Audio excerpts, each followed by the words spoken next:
MannyWellz, MannyWellz. Listen, if you follow me on Instagram, there's this picture I have. I'm wearing this beautiful piece by the Republic of Ruru, because I always have to shout out to the Nigerian designers, they're amazing.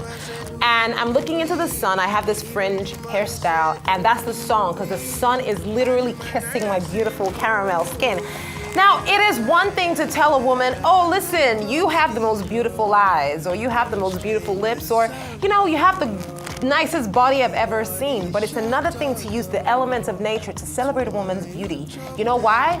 It doesn't limit you to a certain body type or look. It means every woman, irrespective of your shape, your size, whatever it is beautiful. And that is exactly the gospel that MannyWellz is preaching, a Nigerian-born singer-producer, multi-instrumentalist, renowned for his unique ability to blend Afrobeat with R&B and soul. Now, he seamlessly transcends genres, fusing his vibrant rhythms of Afrobeat with the heartfelt depth of soul, creating a sound that I think is incredibly innovative and timeless. Of course, he has contributed to 2 Grammy Award-winning projects, shared the stage with notable artists like Wizkid and Thames, and his journey as a creative has brought him to Lagos, Nigeria, where he's now set to headline his first major cha-ching by major. First major concert here in Lagos. And he joins me right now on the show. I really like you. Thank you. You know, I tell you this as a presenter, right? There's nothing more fulfilling than talking to someone that you really like. Wow. Because it's a I didn't prepare the question. Right, yeah. It's like just, you know, let's just talk. Let's do it. So let's begin with the fact that as a creative, right? 2024 was definitely a big year for you. Like global recognition type of big. Talk to me about that. I am very grateful for 2024 because I don't take the opportunity to wake up and create. I don't take it for lightly because God, who's the ultimate creator, he just creates. He created us, nature, all these things. And so the fact that I have the gift and the ability to do it with almost no distractions, it's a blessing. And then on top of that, for people to enjoy the things that I'm saying and the things that I'm creating from the depths of my soul, the fact that they're feeling it in Lagos, America, everywhere is such a blessing. So I'm very grateful. You know, it really is such a blessing, especially considering the fact that this is not your first rodeo. For people who do not know, you've been doing music for a while. Yeah. So talk to me about that. Yeah, so I grew up around music. My dad's a musician. My, family, I grew up in a family of musicians, singers, instrumentalists, rappers. And so kind of like my grandfather taught me harmonies when I was really young. So, and yeah, I ended up liking production, so I taught myself how to produce. Okay. Songwriting, I just studied the greats, and I just kept writing every day and creating every day, so now we're here. So how long would you say that has been? Like, when would you say how long would you say you've been doing music? I want to say about 15 years. Wow. Yeah. I was not expecting that. Yeah. 15 years. Yeah. What's that journey like? Have you had this type of moment through those 15 years? No, I've never had this type of moment throughout those 15 years, but the journey has been amazing because I remember where I started, singing back up with my dad, playing instruments in church. I don't remember the exact lyrics to my first song, but I remember that moment, like, wow, I just wrote a song. My first beat is on Facebook, and I'm never gonna delete it. So, so that journey has just been really special to me, and I wouldn't change a thing. You know, there's something people, a lot of successful people I've interviewed would tell me, it's like, when you've been doing the same thing for so long, Laolu NYC, the man that does the art, he calls it, putting in your 10,000 hours. Exactly. When you do that and you finally get some huge recognition, like when he was on Beyonce's Lemonade, everyone has that one moment that you just knew, like, this is it. As much as you love that moment, you find that you're not lost in it because you've been doing the same thing for so long. So it's like you appreciate it, but you're like, yeah, I gotta move on to the next thing. Exactly. Is that the same thing for you? Yeah, it's like, appreciate this moment, enjoy it, live it, breathe it, but then don't let it consume you too much. It keeps me humble. My friends keep me humble, my family, God. And so when I think about everything that's happening, I'm excited, I'm happy, but I'm just like, guy, you have to keep going. Like, just keep going, you know? Yeah. No, but I mean, I feel like it's definitely that, and that is one trait that I find with a lot of successful people. Like, you hardly ever find them like pandering and just wallowing in it. Not like wallow, but just sinking and swimming in the success. It's like they enjoy it, but before you know it, they're like on to the next thing that they're meant to do. Yeah. Now, I wanted to talk about the spirituality of your music. Like what I said earlier, I've never met you before. Yeah. You know, this is the first time we're meeting, but for some, that's why music is so deep, because I don't need to know you on a personal basis to like feel you.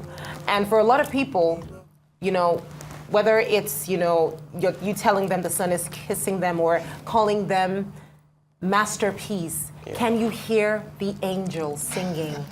Do you know, first of all, you first of all have to visualize what it's like in heaven, the angels singing. Then you now, if you worship before, then you now take that visualization and then imagine the angels saying, you will cry. Yeah. Because you will know that you are truly wonderfully and fearfully made. Yes. So talk to me about the spirituality of your music. It is the foundation of my music, because I'm not making gospel music, but I am making music that is from God. And so when you talk about a masterpiece, that's Ephesians 2:10. That talks about we are God's workmanship, his masterpiece. Certain translations say different things. And so everyone is like, yeah, I'm not working for God. And I'm like, yo, just keep thinking that. But when somebody listens to my song and they don't want to kill themselves anymore, are you going to tell me that I'm not doing God's work? You know what I mean? And so that's the foundation. And without God, I'm nothing. Yeah. You know, I feel like definitely, you know, I can see that. Yeah. I hear it and I'm like, okay, so this is gospel, but it's not. It's interesting. Let's talk about the genre now. How do you describe it? It's just What do you call it? You know, something interesting happened recently, where they put like a song by Thames, Me and You, in a gospel category, and then they had another category for like a motivational. So it's like, I don't think the title matters. I really think it's really about the edifying nature of the song and what the song does. So how would you describe your sound? Because every artist, there's so many gospel artists, but everyone has a way of like, okay, this is how my sound is, this is what I call my sound, you know, but it still leads to the same path. So what is yours? I make soulful music. Soulful music. Franklin can be soul. So soulful music can go me Afrobeats, it could go me R&B, it can go me hip hop, maybe it'll meet country. It can meet Fuji, Juju, but everything I do is from the soul. So even if it's fun, even if it feels like a vibe, even if it ever gets to the club, it's gonna be from my soul. Yeah. What's the purest kind of love? What would you say is the purest form of love? God's love. Yeah, because he's the author and the finisher. And so if you wanna know what love is, you need to experience God's love. And if you are looking at it from a Christian lens, the idea of somebody sending their only son for you to come and die for you is kind of crazy. And for that person to live a life in human form as God the Son, right? To now come and do all that for you is really crazy. So if you have something really close to you, can you imagine just giving it away for the whole world? Like some people don't even want to give $10, 10 naira away. A bag. A bag, you know what I'm saying? You know? So imagine your own child. Yeah. Yeah. When did you discover that love in relation to when you started making music? I think I discovered that love when I dug deeper into the Bible. And there was a moment in church where somebody broke down the true meaning of, like, I guess worshiping God. And I was like, So you mean to tell me somebody really came and did this for me? That's crazy. That is crazy. And so ever since then, I've just been like holding on to that. Like, that's the most beautiful form of love. Yeah. So in terms of like, you know, moving forward with your music, you know, you're headlining your first major show here. I mean, this is not your first, but this is like, you know, gang. You know, would you say like anything is different now? you know, in terms of expectation, in terms of like pressure, is anything different? Absolutely. There's always pressure. There's pressure to make more records. There's pressure to show up on stage and perform really well. There's pressure to sell tickets. There's always pressure, but my focus is on what I can control. And the things I can control is going to rehearsal, making sure the band stuff is tight, making sure I look good, making sure I feel good, making sure I sound good. Those are the things that I can control.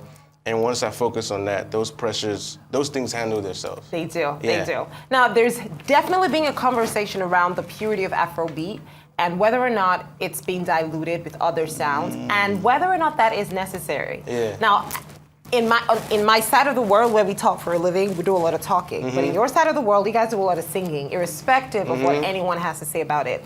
The whole essence, I would say, of the festival Afro Vibes that you are headlining is just enjoying that fusion and appreciating it. So what do you think about that whole conversation around just fusing our sounds and just either keeping it clean or allowing other elements kind of like just give it expression? I think keeping it clean and fusing can coexist. Keeping it clean is for us that are just purely African, Nigerian, Afrobeats lovers. But then, if we're thinking about expansion, we almost have to be open to fusing it because that might be the quickest way to convert somebody who only listens to R&B in America. And so when people in America listen to my music, or when they were exposed to songs like Essence, they were like, this feels like what we listen to, but it's not really, but we love it. Yeah. And so that is very important for the sound to keep growing and expanding. Yeah. So in terms of like an album, because now I feel like is about to hit you. Like, yo, Manny, where's the album at? Like, is that coming? What's happening? We have one more little project. Okay, what's that about? I will say it very soon. Very soon? Yeah. But I'm working on it right now. I'm working on it in Lagos. Especially after the show, I'll be in the studio with people out here. And then it's gonna be inspired by my experience between Lagos and America. Oh, you don't live in Lagos, I imagine. I don't. So when did you leave Lagos? I left Lagos in 2003. What? Yeah. Jeez. Yes. Do you still speak Pidgin? A little bit. Wow, I'm calm. I'm very calm. But I'm like, yo, but you clearly still are very, very connected. I'm very connected. I speak Yoruba, I speak Pidgin. I pay attention, I'm on the internet, I have conversations with my family here all the time. Like I know what's happening, and the biggest thing was for me to just come down and see it. So let me get this. You left in 2003, you do music in America, and you still retain that sound. Yes. If you don't mind, like how, did you have you grew up in a musical family, so did you like have an understanding of what Afrobeat was? Absolutely. Tell me about that. I understood music. Because I grew up my dad allowed me to listen to everything. I was listening to Sunny Ade, I was listening to K1 Adewale Ayuba, I was listening to Tokwe Alabi, I was listening to Asha, my favorite artist. I was listening to Wizkid and Davido. I was listening to 50 Cent and Kanye West. Yeah. And so I'm listening to all these people, and I can easily identify similarities because it's just music and chord progressions, but I can also identify the differences. And so, me being in America exposed me to things outside of African music, but my dad being a musician and allowing me to explore also kept me grounded because I was like, oh, this is Juju music, this is Fuji, this is Akbala. Yeah. These are all these different sounds. And you like those things. And I love them all. Yeah. Yeah. You know, I feel like as an industry, you know, we're definitely global, which you, I think, exemplify.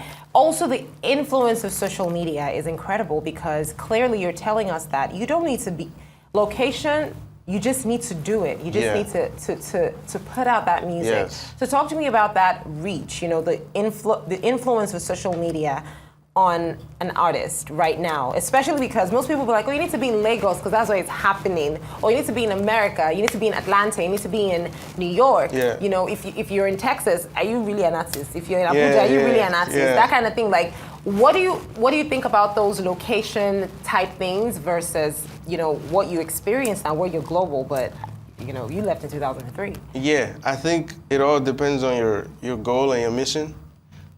Like, if you want to be like Beyonce, it might make sense if you are in Houston to move to Los Angeles.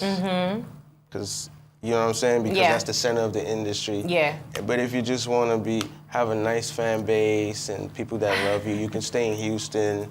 And I don't know why I'm saying Houston, but that's the first thing that was the first thing I said as well. I said Texas. I'm like, what did they do to me? So, but if you have other goals, you need to assess the goals and make decisions based on those goals. Yeah. Are you like an independent artist, or are you signed to a label? I am independent. How long have you been independent? I've been independent my whole life.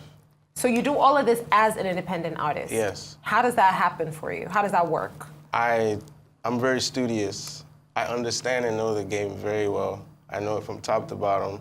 Nobody could cheat me. Nobody could tell me anything incorrect. I understand every department. And so before I bring people on the team, I know that department. So you have to be better than me to... So you produce, is that what you mean? I produce, write, I understand marketing, I understand content creation, I direct. Your videos? Yeah, I direct all my videos. You know, I feel like this is the part of being an independent artist that I want us to even hone in on the skill side. Yeah. So as an independent artist, you had to learn how to do everything you possibly needed somebody to do. Yes. Yes, and it's almost like business. I mean, not almost like, it is business, and there's skill stacking. So I started just producing and writing songs, and then I started recording myself, that's a skill, and then I started understanding mixing and mastering. And so as I understand these things, I'm able to now delegate, like, okay, I'm gonna bring in an engineer. Maybe I'm gonna collab with another producer now. Maybe I'm gonna bring a co-writer. Okay, now I have those things in the bag. I've put in 20,000 hours. Now let's go into content creation. I'm gonna pick up my iPhone and I'm gonna make a terrible video. But it's okay, because by the time I make my 100th video, it'll be crazy. And that's what people are seeing now.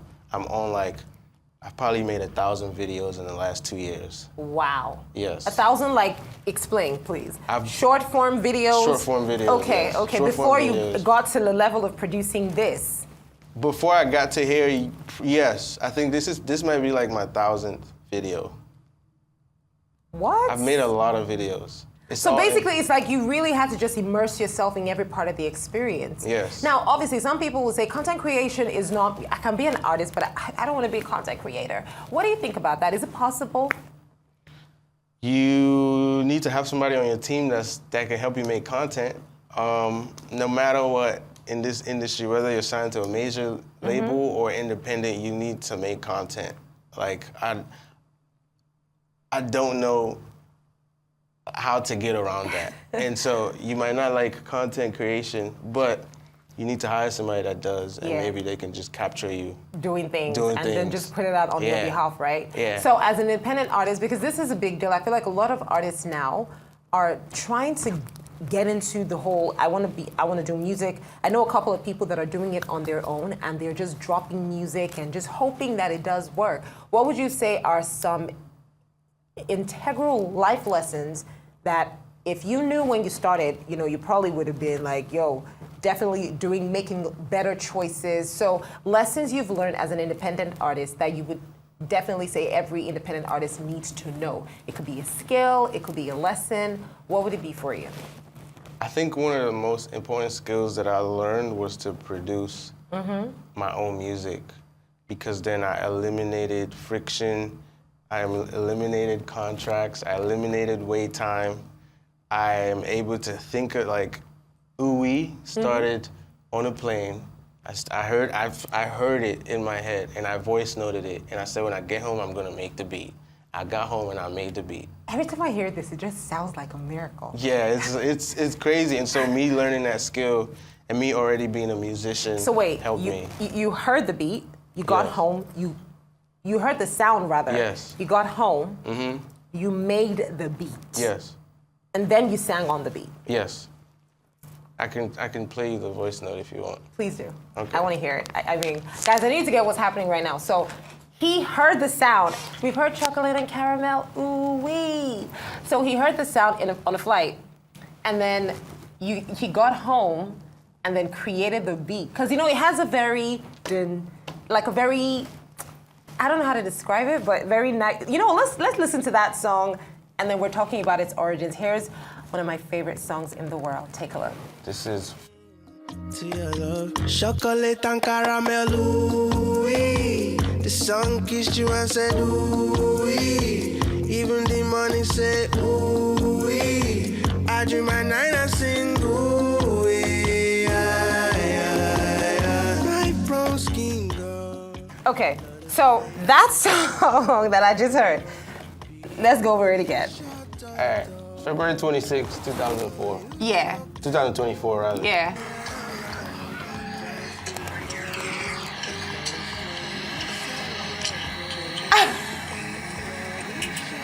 This is you on the flight. Yeah.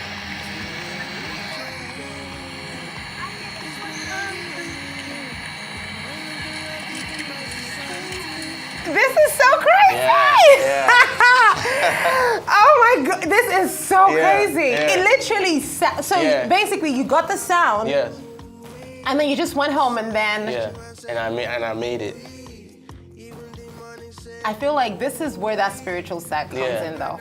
Yeah. Because this is a sound that you heard and you got home and then boom, and that was a song that is like everywhere. Yes. Wow. Same thing with Looking for God, same thing with Take It Easy. But again, I have to go back to the fact that this happened 15 years after. Yes. Let's talk about patience. Tell me about the patience. Did you ever have moments where you're like, Jesus, look at me. Absolutely. I'm your child. Come on, do it for your guy. Absolutely.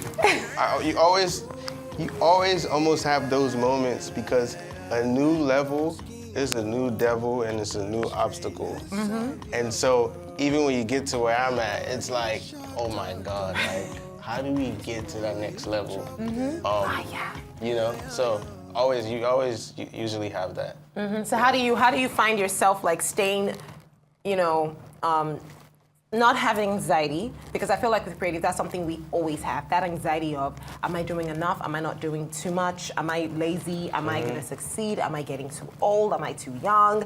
There's a lot of anxiety that comes with it. How do you find, and it's different questions for different people, depending on what you do as a creative. So how do you rope yourself out of that to just stay on that path of gratitude and faith?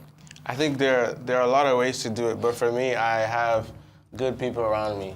And so people that really, really know me well, and they can see things on my face when I'm like thinking too much about something, and they're like, what's wrong with you?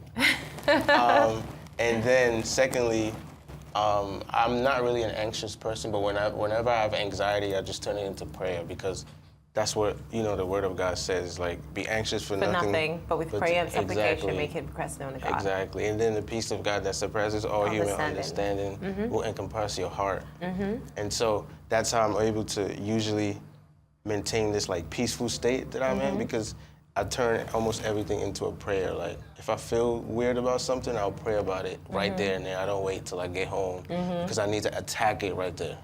Yeah.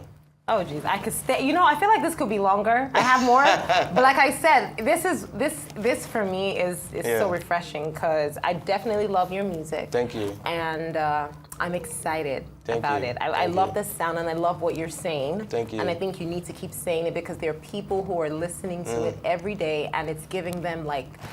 It's touching what it needs to touch in their hearts. So thank you for that. Thank you. And good luck. Thank you so much. Your show. I'm gonna watch you. I'm gonna Thank you. oh wait! Yes.